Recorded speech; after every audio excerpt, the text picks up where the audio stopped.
안녕하십니까. 조국혁신당 대표 권한대행 김선민입니다.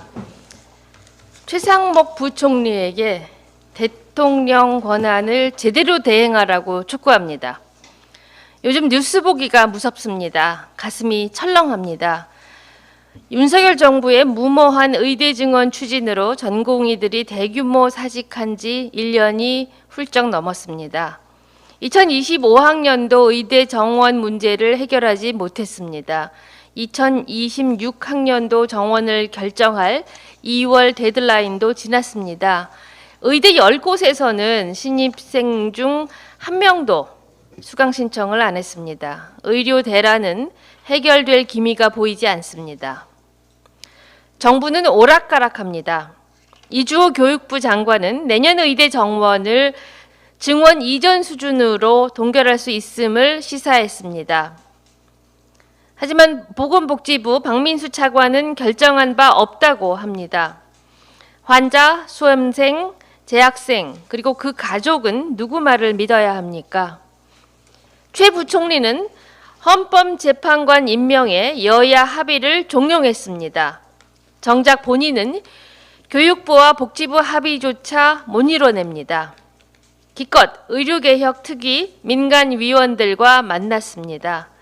갈등을 이유로 의료개혁 논의를 또다시 미룬다면 정부의 직무유기라고 남의 일처럼 말했습니다. 의료 대란은 윤석열 정부가 만든 난장판입니다. 결자 해지, 윤석열 정부가 풀어야 합니다. 대통령 대행인 최상목 부총리가 직접 해결해야 합니다.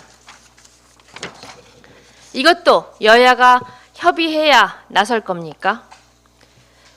최 부총리가 하도 하는 일 없이 내란 세력 눈치만 보니까 희한한 이야기가 다 나옵니다.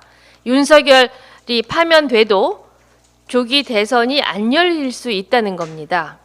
헌법 68조 제2항, 공직선거법 35조 1항에 따라 대통령 파면 이후 10일 안에 대선을 공고하고 60일 이내 차기 대선을 실시해야 합니다. 그런데 최상목 부총리가 대선을 공고하지 않을 수 있다는 겁니다. 여야 합의가 되면 대통령 선거일을 공고하겠다 하거나 정무적인 판단이 필요하다며 미룰 수 있다는 말입니다. 최 부총리는 이미 여야 합의가 안 됐다고 마은혁 헌법재판관 임명을 거부했습니다. 헌재가 임명하라고 결정을 했어도 정무적 판단이 필요하다고 지금도 임명하지 않고 있습니다. 이러니 최 부총리를 대통령 권한대행이 아니라 내란대행이라고 부르는 것입니다. 교육부, 복지부나 민간위원회 뒤에 숨지 말고 하루라도 빨리 의료 당사자들을 만나 해결책을 모색하십시오. 마은혁 재판관도 즉각 임명하십시오. 내란 세력 눈치만 보는 것으로도 직무유기는 충분합니다. 혹시라도 윤석열 파면 후 대선 공고를 미루면 내란 주요 종사자가 될 것입니다. 귀하가 그 자리에 앉아 있는 이유는 국민이 뽑아서가 아닙니다. 관운이 좋아서입니다. 그 운마저 탄핵으로 날려버리지 말라고 경고합니다. 감사합니다.